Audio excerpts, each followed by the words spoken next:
Bon, je suis allé. Ah, je ne sais pas comment s'appelle l'église en fait. Je vais te dire dans un message. Mais dans cette église, il se trouve le corps de ma grand-mère. Comme c'est encore le jour de mort, et je suis avec ma mère pour visiter les, oui, la tombe de ma grand-mère. Donc, je vais rentrer. C'est l'église là. Et c'est ici où se trouve le corps de ma grand-mère. Il y a quelques décorations de jours de mort. Et dehors, il y a un petit monument. Il est fait en papier. C'est pas petit, c'est très grand en fait. Mais oui, je vais te montrer tout à l'heure. Donc je vais y aller.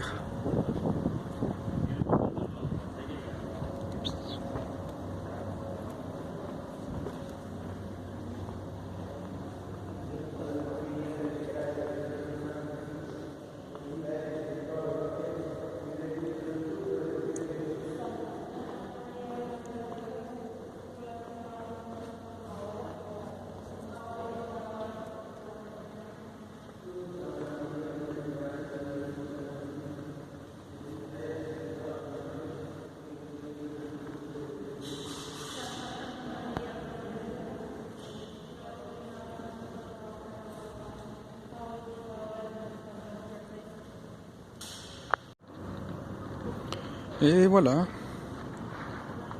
il y a beaucoup d'artefacts traditionnels du Mexique. Et par exemple, si tu visites un village, oui, un petit village, normalement, les gens ils mangent avec ce type de vaisselle.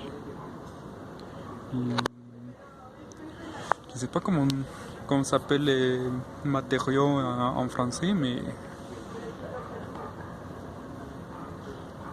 ce sont comme une espèce de pierre. Et celui-là, c'est pour les cendres.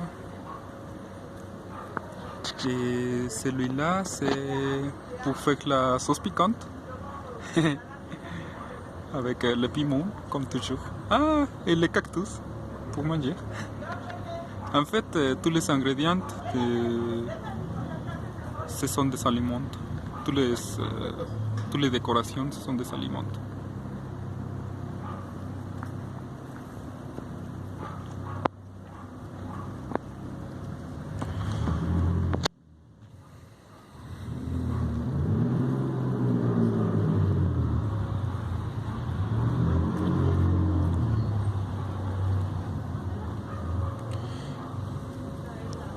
Il y a beaucoup d'abeilles. Et celui-là, c'est le pain de mort. Il est fait pour les boulangeries. Il est fait par la boulangerie pendant cette époque-là. Comme tu peux voir, c'est du pain sucré avec des sucrés en dessous. Et il est décoré avec des os. Peut-être c'est pas évident, mais la décoration, il a la forme des os.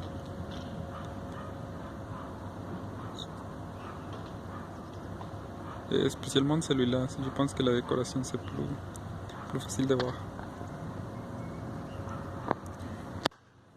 Il y a beaucoup d'aliments différents. Ce sont des abeilles. Ici il y a du riz et du mole. Plus de mole. Enchiladas. Celui-là, c'est de la fruite sèche. Les têtes, les têtes en sucré, ils sont complètement faits en sucré. C'est possible normalement dans cette époque-là, c'est possible d'acheter des têtes décorées et fait à la base de sucré ou à la base du chocolat. Normalement, les plus populaires sont à la base du sucré, mais je pense que les plus bons pour manger, c'est lui en chocolat. Voilà, ici il y a beaucoup d'exemples de quelques ingrédients qu'il y a ici au Mexique, mais pas en France. Je ne me rappelle pas comment ça s'appelle en français. La guayaba et le tamarindo. Nous faisions des boissons avec tamarindo et nous faisions des bonbons avec celui-là. Tu te rappelles les bonbons que nous sommes partagés sur les cartes et qui nous a donné la personne en charge du restaurant mexicain? C'est un bonbon fait à la base de tamarindo. Et c'est super acide, c'est super génial. Tu peux le manger comme ça, comme il est maintenant. Et c'est super bon. Les autres, peut-être tu les connais déjà. La pomme de terre sucrée. La canne de tout sucré. Et voilà. Voici, tu peux voir, c'est les tomates vertes. Ici, par exemple, c'est les tomates rondes, rouges. Et tu peux voir que la taille est complètement différente. Ils sont beaucoup plus petits, les tomates vertes, en comparaison aux tomates rouges. Donc, ils sont plus petits. Et c'est une espèce complètement différente. Je me rappelle que tu m'as donné des tomates vertes, mais les tomates vertes en France, ce sont similaires aux tomates rouges, simplement en couleur verte. Mais celui-ci, ils ont la couleur verte, mais c'est une espèce différente, vraiment. Il a le nom du tomate, mais c'est une espèce différente. C'est difficile de manger. Tu ne peux pas manger toute seule comme les tomates rouges. On l'utilise sur le monde on l'utilise souvent pour les plats mexicains, mais comme un ingrédient qu'il est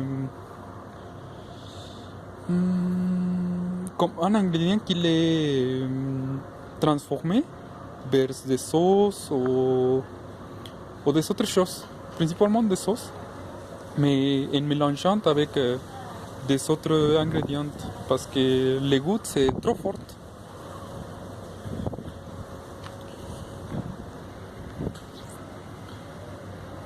Ici, tu peux voir les haricots. Il y a les haricots rosés, les haricots noirs, les haricots blondes. Et celui-là, oui, et des haricots. Ah non, c'est pas des haricots, c'est du café. C'est du café.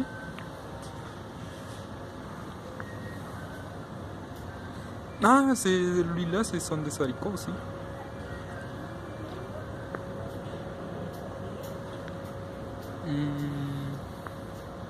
Il y a beaucoup de grains. Il y a des grains de maïs aussi. Et les grains de... comment ça s'appelle? Les grains de...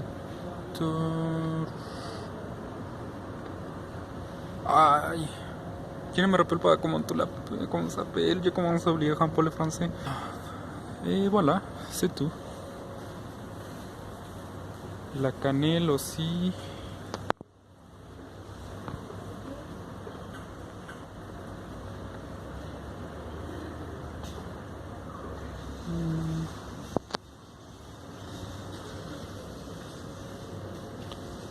Et voilà, c'est tout. Je t'envoie beaucoup de bisous, j'espère que tu as un très joli journée.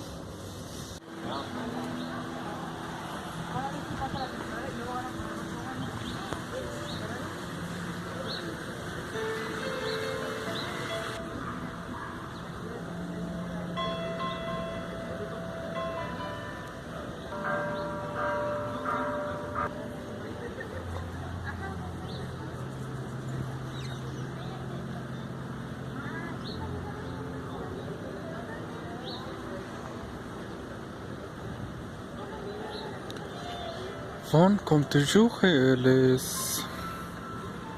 décorations ils sont faites avec des aliments. Dans ce cas, il y a beaucoup de grains.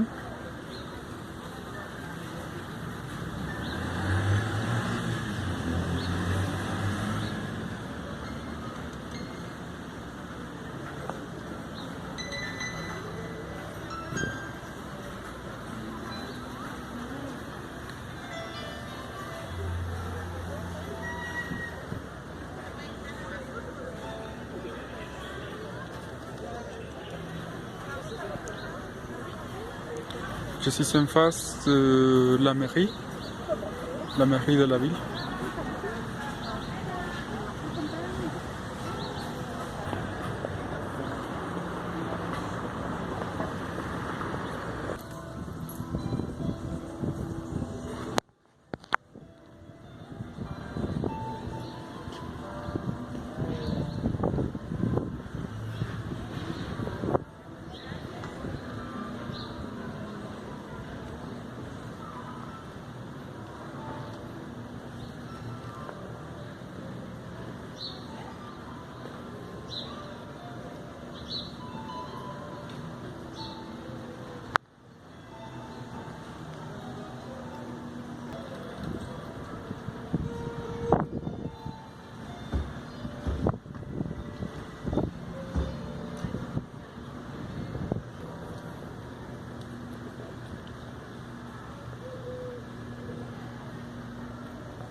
Bon, maintenant je suis dans un parc. Et en fait, le parc c'est face de le bureau de mariage. C'est ici où les couples se marient, ici à la ville. Il y a quelques décorations à l'intérieur, donc je vais y aller.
Japon, ici au Mexique, les mariages, ils sont pas à la mairie. Ils se font, au moins ici à la ville de Querétaro, ils se font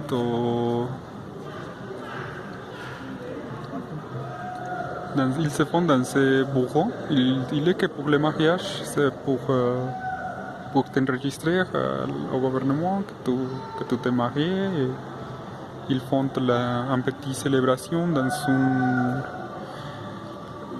une petite salle. Mais c'est ici.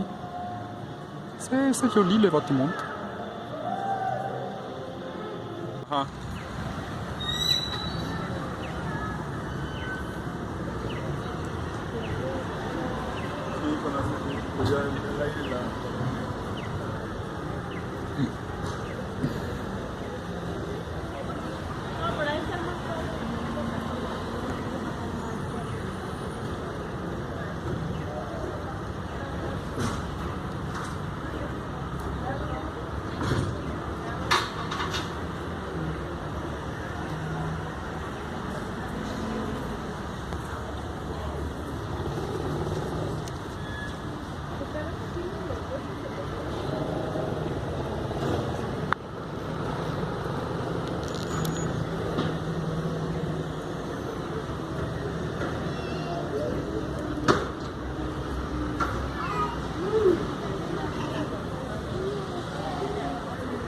Ah, je me rappelle le nom. Oui, les grains que j'ai parlé tout à l'heure, c'est la butternut. Voilà, c'est ça.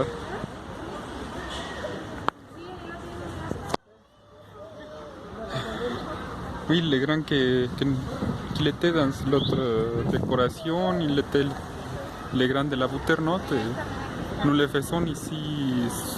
Beaucoup de personnes les mangent. Ils sont bons. Le goût est très bon. Je préfère les cacahuètes parce qu'il y a plus de grains que tu manges. Ils sont plus simples, mais oui, les grains de la butternut, ils sont bons aussi.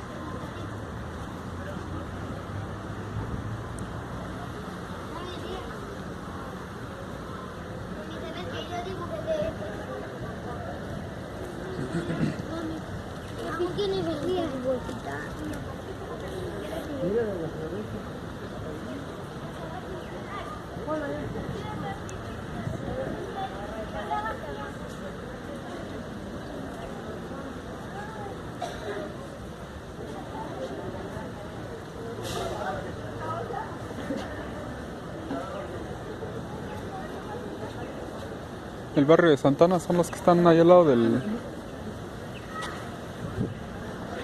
del Cerrito Colorado, ¿no? Es de Ezequiel Montes, la calle de Ezequiel Montes hacia allá. Mira la característica vacuna. Allá.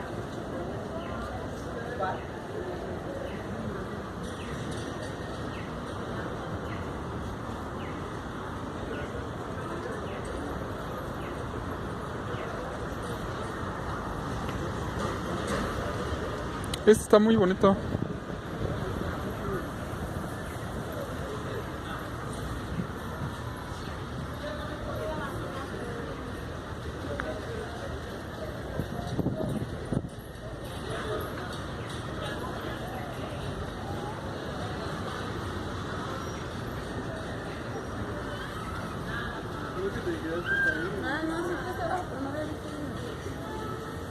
Es el del Cerrito.